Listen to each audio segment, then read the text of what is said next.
ಅತ್ಯಾಚಾರದ ಆರೋಪಿಯಾಗಿರುವಂತಹ ಪ್ರಜ್ವಲ್ ರೇವಣ್ಣನ ತಾಯ್ನಾಡಿಗೆ ಕರೆಸೋ ನಿಟ್ಟಿನಲ್ಲಿ ಎಸ್ಐಟಿ ಅಧಿಕಾರಿಗಳಂತೂ ಪ್ರಯತ್ನ ಮಾಡ್ತಾ ಇದ್ದಾರೆ. ಇದರ ಮುಂದುವರೆದ ಭಾಗವಾಗಿ ಸರ್ಕಾರ ಮತ್ತೊಂದು ಪತ್ರವನ್ನ ಕೇಂದ್ರ ಸರ್ಕಾರಕ್ಕೆ ಬರ್ತಿರೋದ್ರ ಬಗ್ಗೆ ಮಾಹಿತಿ ಲಭ್ಯ ಆಗ್ತಾ ಇದೆ. ಅತ್ಯಾಚಾರಿ ಆರೋಪಿ ಪ್ರಜ್ವಲ್ ರೇವಣ್ಣ ಭೂಗತ ಆಗಿದ್ದಾರೆ. ಪ್ರಜ್ವಲ್ ವಿಚಾರಕ್ಕೆ ಸಂಬಂಧಪಟ್ಟಂತೆ ಪ್ರಧಾನಿ ಮೋದಿಗೆ ಎರಡನೇ ಪತ್ರವನ್ನ ಸಿಎಂ ಸಿದ್ದರಾಮಯ್ಯ ಅವರು ಬರೆದಿದ್ದಾರೆ.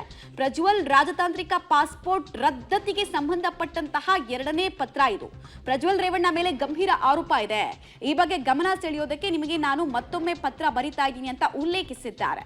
ಪ್ರಜ್ವಲ್ ರೇವಣ್ಣ ರಾಜತಾಂತ್ರಿಕ ಪಾಸ್ಪೋರ್ಟ್ ಅನ್ನ ರದ್ದುಗೊಳಿಸಬೇಕು, ಡಿಪ್ಲೊಮ್ಯಾಟಿಕ್ ಪಾಸ್ಪೋರ್ಟ್ ಅನ್ನ ರದ್ದುಗೊಳಿಸಬೇಕು ಹಾಗೂ ಭಾರತಕ್ಕೆ ಪ್ರಜ್ವಲ್ ಕರೆತರೋದಕ್ಕೆ ತ್ವರಿತ ಕ್ರಮ ವಹಿಸುವಂತೆ ಮನವಿಯನ್ನ ಮಾಡಿಕೊಳ್ತಾ ಇದ್ದಾರೆ ಮುಖ್ಯಮಂತ್ರಿಗಳು. ಆ ಮೂಲಕ ಚೆಂಡು ಕೇಂದ್ರ ಸರ್ಕಾರದ ಅಂಗಳಕ್ಕೆ ತಳ್ಳಿರೋದು ಅಲ್ಲದೆ ಮತ್ತೊಂದು ಸಲ ಅದನ್ನ ನೆನಪು ಮಾಡಿಕೊಳ್ಳುವಂತಹ ಪ್ರಯತ್ನ ಹಾಗೂ ಪ್ರಜ್ವಲ್ ರೇವಣ್ಣ ಬಂಧಿಸೋ ವಿಚಾರದಲ್ಲಿ ಇಡೀ ಬಂಧಿಸುವ ಜವಾಬ್ದಾರಿಯನ್ನ ನಿಮ್ಮ ಹೆಗಲಿಗೆ ನಾವು ಹಾಕಿದ್ದೀವಿ ಅಂತ ನೆನಪು ಮಾಡ್ಕೊಳ್ಳೋ ಪ್ರಯತ್ನವನ್ನ ಈ ಪತ್ರದ ಮುಖೇನ ಮುಖ್ಯಮಂತ್ರಿಗಳು ಮಾಡ್ತಾ ಇರೋ ಹಾಗೆ ಕಾಣಿಸ್ತಾ ಇದೆ. ಬಿಕಾಸ್ ನೋಡಿ, ಪಾಸ್ಪೋರ್ಟ್ ಆಕ್ಟ್ ಹೇಳೋದೇ ಅದು.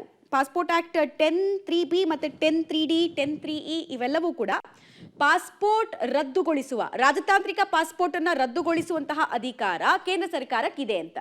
ಸೊ ನಾನು ಈಗಷ್ಟೇ ಹೇಳ್ತಾ ಇದ್ದೆ ನಿಮಗೆ, ಕೇಂದ್ರಕ್ಕೆ ಚೆಂಡನ್ನ ಹಾಕೋ ಕೆಲಸವನ್ನ, ಕೇಂದ್ರ ಸರ್ಕಾರದ ಅಂಗಳಕ್ಕೆ ಚೆಂಡು ಹಾಕೋ ಕೆಲಸವನ್ನ ರಾಜ್ಯ ಸರ್ಕಾರ ಈಗಾಗಲೇ ಮಾಡಿದೆ.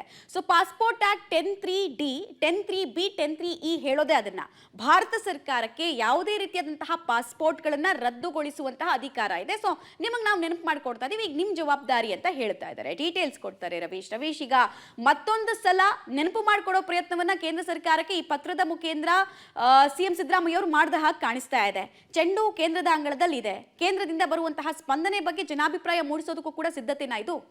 ಮಮತಾ, ಪ್ರಮುಖವಾಗಿರ್ತಕ್ಕಂಥದ್ದು ಈಗಾಗಲೇ ಎರಡನೇ ಪತ್ರನ ನಿನ್ನೆ ಬರೆದಿದೆ ಮುಖ್ಯಮಂತ್ರಿ ಸಿದ್ದರಾಮಯ್ಯನವರು. ಪ್ರಮುಖವಾಗಿ ಮೊದಲ ಪತ್ರದಲ್ಲಿ ಏನೆಲ್ಲ ಉಲ್ಲೇಖ ಮಾಡಿದ್ರು ಅದಕ್ಕೆ ಒಂದ್ ಸ್ವಲ್ಪ ಆಡ್ ಆನ್ ಆಗಿ ಆ ಒಂದು ಪತ್ರದಲ್ಲಿ ಸೇರಿಸಿದ್ದಾರೆ. ಅಂದ್ರೆ ಕಳೆದ ಬಾರಿ ನಾನು ಪ್ರಕರಣದ ಗಂಭೀರ ಸ್ವರೂಪವನ್ನ ಅರಿತುಕೊಂಡೇ ನಾನು ಪತ್ರವನ್ನ ಬರೆದಿದ್ದೆ, ಆದ್ರೆ ಯಾವುದೇ ರೀತಿಯ ಅದಕ್ಕೆ ಕ್ರಮ ಆಗ್ಲಿಲ್ಲ ಅನ್ನೋ ನಿರಾಶೆಯನ್ನು ಕೂಡ ನಾನು ವ್ಯಕ್ತಪಡಿಸ್ತಾ ಇದ್ದೇನೆ ಅನ್ನೋ ಮಾತುಗಳನ್ನು ಕೂಡ ಆ ಒಂದು ಪತ್ರದಲ್ಲಿ ಉಲ್ಲೇಖ ಮಾಡಿದ್ದಾರೆ.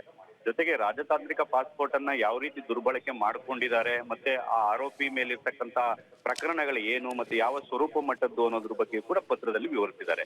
ಹಾಗಾಗಿ ಕಳೆದ ಬಾರಿ ಬರೆದಂತಹ ಪತ್ರಕ್ಕೆ ಒಂದ್ ರೀತಿಯಲ್ಲಿ ಸ್ಪಂದನೆ ಸಿಕ್ಕದೇ ಇರತಕ್ಕಂತ ಹಿನ್ನೆಲೆಯಲ್ಲಿ ಈಗ ಮುಖ್ಯಮಂತ್ರಿ ಸಿದ್ದರಾಮಯ್ಯನವರು ಪತ್ರವನ್ನ ಬರೆದಿರೋದು. ಯಾಕೆಂದ್ರೆ ಕಳೆದ ಬಾರಿ ಪತ್ರಕ್ಕೆ ಕೂಡ ಈಗಾಗಲೇ ಕೇಂದ್ರ ಸರ್ಕಾರ ರಿಪ್ಲೈ ಕೂಡ ಮಾಡಿತ್ತು. ಅದಕ್ಕೆ ಕೆಲ ಪ್ರೋಸೆಸ್ಗಳಿದೆ, ಕಾನೂನು ಇದೆ, ಆ ರೀತಿಯೆಲ್ಲ ನಡ್ಸ್ಕೊಳ್ಬೇಕಾಗತ್ತೆ. ಹಾಗಾಗಿ ಈ ರೀತಿಯ ಪತ್ರ ಬರೆದ್ರೆ ಅದಾಗೋದಿಲ್ಲ ಅನ್ನೋ ಮಾತುಗಳು.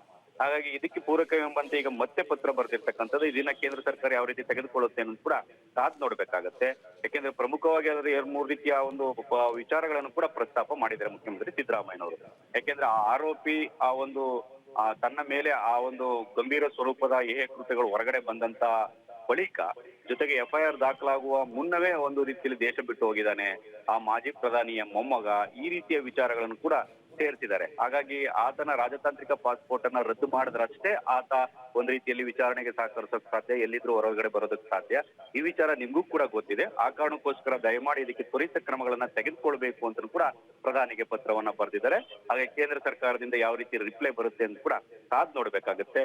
ಯಾಕೆಂದ್ರೆ ಇದು ಪ್ರಧಾನಿಗೆ ಬರೀತಾ ಇರ್ತಕ್ಕಂತ ಎರಡನೇ ಪತ್ರ ಆಗಿರ್ತಕ್ಕಂಥ ಹಿನ್ನೆಲೆಯಲ್ಲಿ ಕೇಂದ್ರ ಸರ್ಕಾರ ಯಾವ ರೀತಿ ಈ ಒಂದು ವಿಚಾರದಲ್ಲಿ ರಿಯಾಕ್ಟ್ ಮಾಡುತ್ತೆ ಕಾದ್ ನೋಡ್ಬೇಕು ಮಮತಾ. ರೈಟ್, ಧನ್ಯವಾದ ರವೀಶ್ ತಮ್ಮೆಲ್ಲ ಮಾಹಿತಿಗಾಗಿ.